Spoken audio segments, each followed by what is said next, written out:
तो प्रश्न नंबर है आपका 2182। ग्वालियर में निम्नलिखित मंदिरों में से किसका शिखर द्रविड़ शैली का है? सास बहू मंदिरों में बड़ा मंदिर का, चतुर्भुज मंदिर का, सास बहू मंदिरों में छोटा मंदिर का, तेली का मंदिर। तो प्रश्न क्या है? ग्वालियर में निम्नलिखित मंदिरों में से किसका शिखर द्रविड़ शैली का है? तो कौन सा मंदिर है? तो वह है आपका तेली का मंदिर। किसने बनवाया था? राजा मानसिंह तोमर ने। अगला प्रश्न 2183।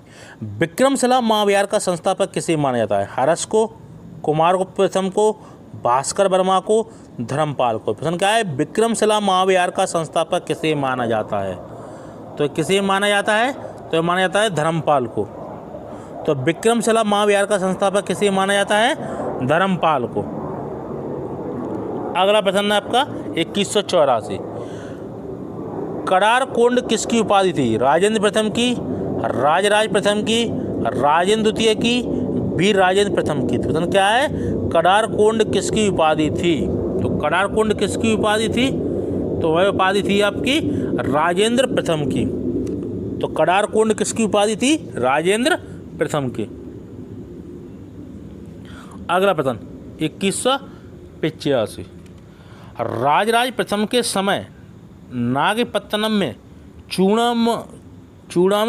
चूड़ामण विहार बनवाने वाले महाराज मार विजयोत्तुंग वर्मन कहाँ के राजा थे? चंपा के, बर्मा के, श्रीलंका के, श्री विजय के।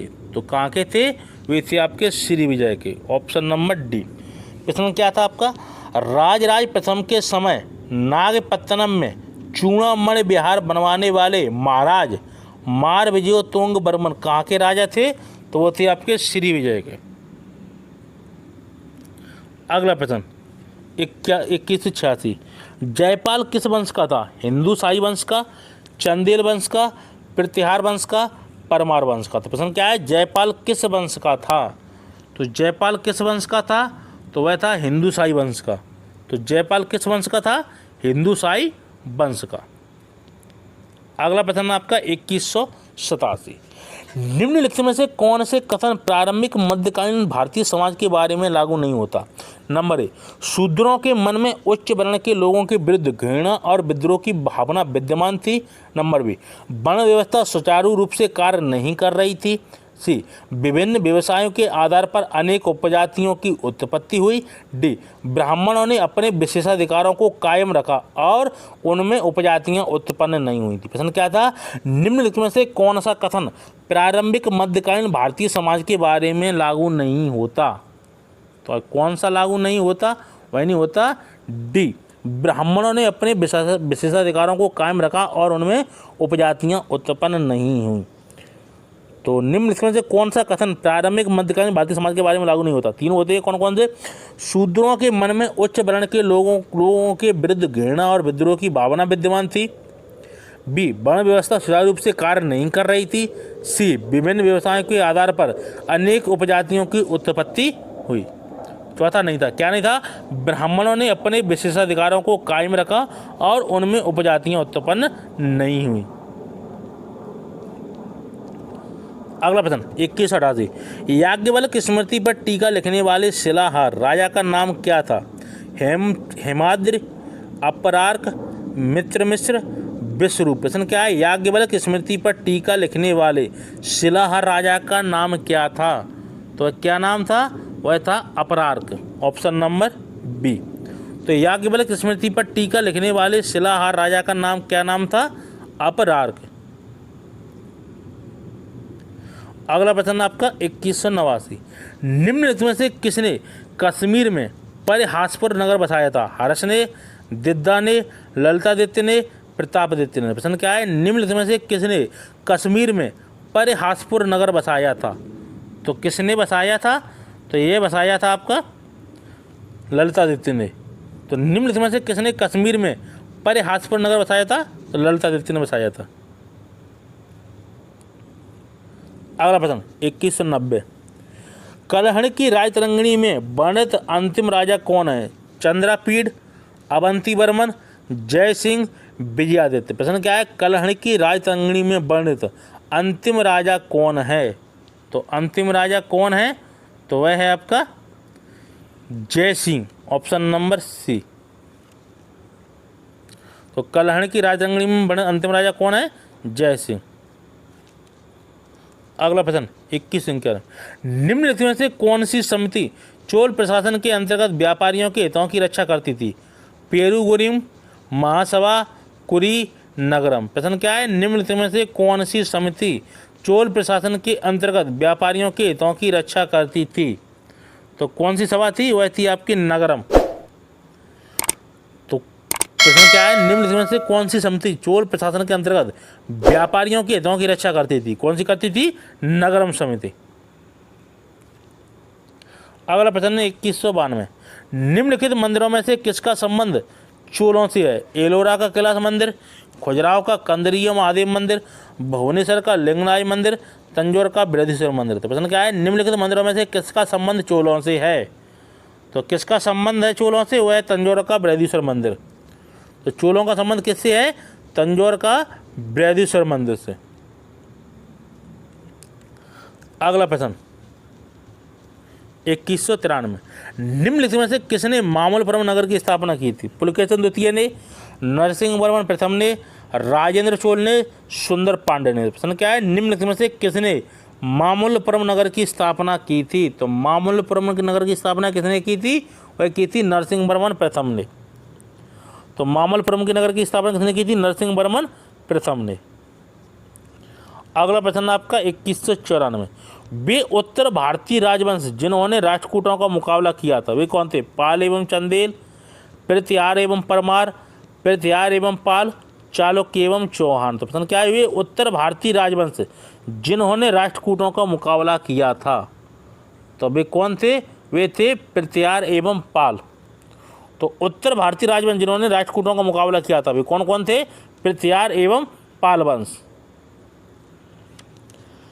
अगला प्रश्न, कर्पूर मंजरी का लेखक राजशेखर जिस शासक के दरबार को शोभित करता था उसका नाम था?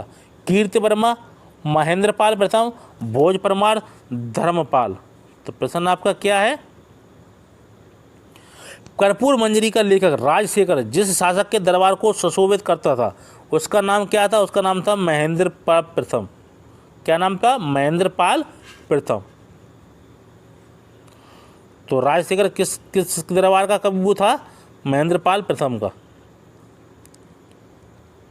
अगला प्रश्न 2196, निम्नलिखित में से कौन भक्ति आंदोलन का प्रस्तावक नहीं था? तुकाराम, नागार्जुन, त्यागराज, पल्लवाचार्य। तो प्रश्न क्या है? निम्नलिखित में से कौन भक्ति आंदोलन का प्रस्तावक नहीं था? तो भक्ति आंदोलन का प्रस्तावक नहीं था, वह नहीं था आपका नागार्जुन, ऑप्शन नंबर बी। तो निम्नलिखित में से कौन भक्ति आंदोलन का प्रस्तावक नहीं था? नागार्जुन। अगला प्रश्न है 2197, चोलों की राजधानी थी महाबलीपुरम में, कावेरीपत्तनम, कांची, तंजौर। प्रश्न क्या है? चोलों की राजधानी थी। तो चोलों की राजधानी कहाँ थी? तो वह थी आपकी तंजौर में। तो चोलों की राजधानी कहाँ थी? तंजौर में। अगला प्रश्न 2198, श्रवणबेलगोला में गोमतेश्वर की विशाल प्रतिमा किसने स्थापित करवाई थी? कृष्ण प्रथम ने, चामुंड राय ने, कुमारपाल ने, तेजपाल ने। तो श्रवणबेलगोला में गोमतेश्वर की विशाल प्रतिमा किसने स्थापित करवाई थी? वो करवाई थी चामुंड राय ने। तो श्रवणबेलगोला में गोमतेश्वर की विशाल प्रतिमा किसने स्थापित करवाई थी? वो करवाई थी चामुंड राय ने। अगला प्रश्न 2199, बेसनगर अभिलेख का हेलियोडोरस कहाँ का निवासी था? तक्षशिला का, पुष्कलावती का, साकल का, मथुरा का। तो प्रश्न क्या है? बेसनगर अभिलेख का हेलियोडोरस कहाँ का निवासी था? तो वह कहाँ का था? वह था तक्षशिला का। तो बेसनगर अभिलेख का हेलियोडोरस कहाँ का निवासी था? तक्षशिला का। अगला प्रश्न 2200, चोल राजवंश के निम्नलिखित शासकों में से किसने सर्वप्रथम दक्षिण पूर्व एशिया के विरुद्ध नौसैनिक अभियान चलाया? राजराज प्रथम ने, राजाधिराज ने, राजेंद्र प्रथम ने, वीरराजेंद्र। प्रश्न क्या है? चोल राजवंश के निम्नलिखित शासकों में से किसने सर्वप्रथम दक्षिण पूर्वी एशिया के विरुद्ध नौसैनिक अभियान चलाया था? तो किसने चलाया था? तो वह चलाया था आपका राजेंद्र प्रथम ने। तो चोल राजवंश के निम्नलिखित शासकों में से किसने सर्वप्रथम दक्षिण पूर्वी एशिया के विरुद्ध नौसैनिक अभियान चलाया था? किसने चलाया था? राजेंद्र प्रथम ने। अगला प्रश्न 2201, संप्रदाय जो नियति की अटलता में विश्वास करता था, चारवाक, आजीवक, बौद्ध, जैन। तो प्रश्न आपका क्या है? संप्रदाय जो नियति की अटलता में विश्वास करता था वह कौन था? वह था आजीवक। तो आजीवक संप्रदाय क्या था? नियत की अटलता में विश्वास करता था।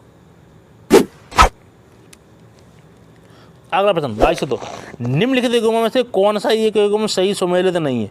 अब्दुल रहमान ने हमीर रासो लिखा, चंद्रवरदाई ने पृथ्वीराज रासो लिखा, नरपति नाल ने विशलदेव रासो लिखा, जगनिक ने आला खंड लिखा। तो प्रश्न क्या है? कौन सा सही सुमेलित नहीं है? अब्दुल रहमान, क्या हमीर रासो, तो ये सुमेलित नहीं है। तो चंद्रवरदाई किसने लिखा? पृथ्वीराज रासो लिखा किसने? चंद्रवरदाई ने। विशलदेव रासो किसने लिखा? नरपति नालय ने। आला खंड किसने लिखा? जगनिक ने। तो हमीर रासो ने कौन सा लिखा था? हमीर रासो ने लिखा था खुमार रासो।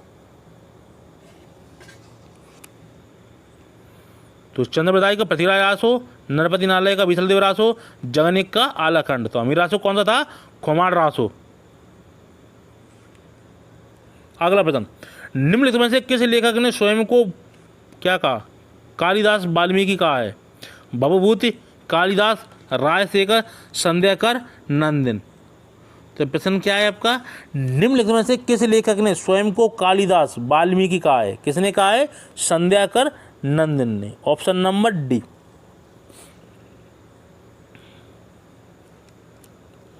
अगला प्रश्न 2204, सूची 1 को सूची 2 से सुमेलित कीजिए। सूची के नीचे दिए गए कूट से सही उत्तर का चयन कीजिए।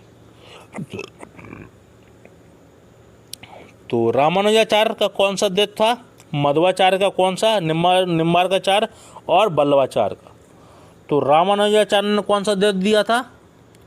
तो वह द्वैत दिया था द्वैताद्वैत। तो रामानुजाचार्य का कौन सा द्वैत था? द्वैताद्वैत। मध्वाचार्य का कौन सा था?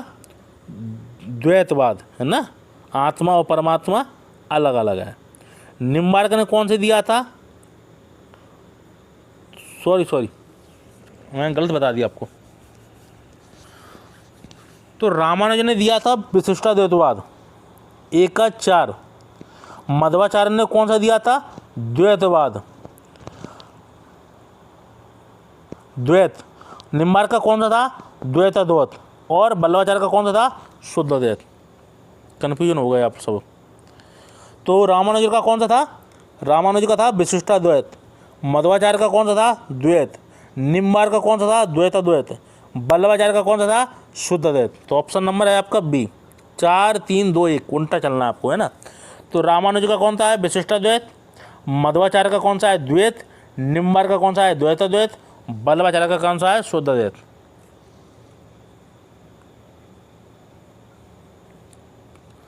अगला प्रश्न 2205, निम्नलिखित में से कौन आलवार संत नहीं था? तिरुज्ञान, पोएगई, पूडम, तिरुमंगई। प्रश्न क्या है? निम्नलिखित में से कौन आलवार संत नहीं था? तो आलवार संत नहीं था, वह नहीं थे तिरुज्ञान। तो तिरुज्ञान आलवार संत नहीं थे। तीनों थे पोएगई, पूडम, तिरुमंगई। तो तिरुज्ञान नहीं थे। कौन? आलवार संत।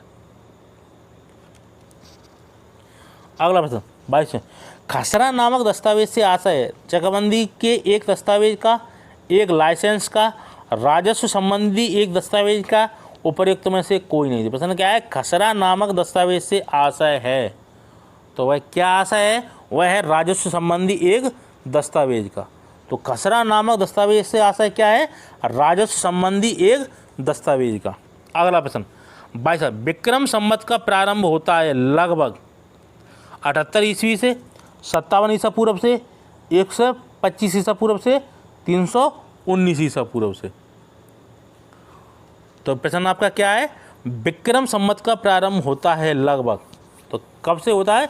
57 ईसा पूर्व से। तो इसमें पहले भी काफ़ी बार प्रश्न पूछा है। तो अभी तक कितना दे रहे थे? 58 ईसा पूर्व। मैंने क्या कहा था कि 57 ईसा पूर्व भी आ सकता है ना।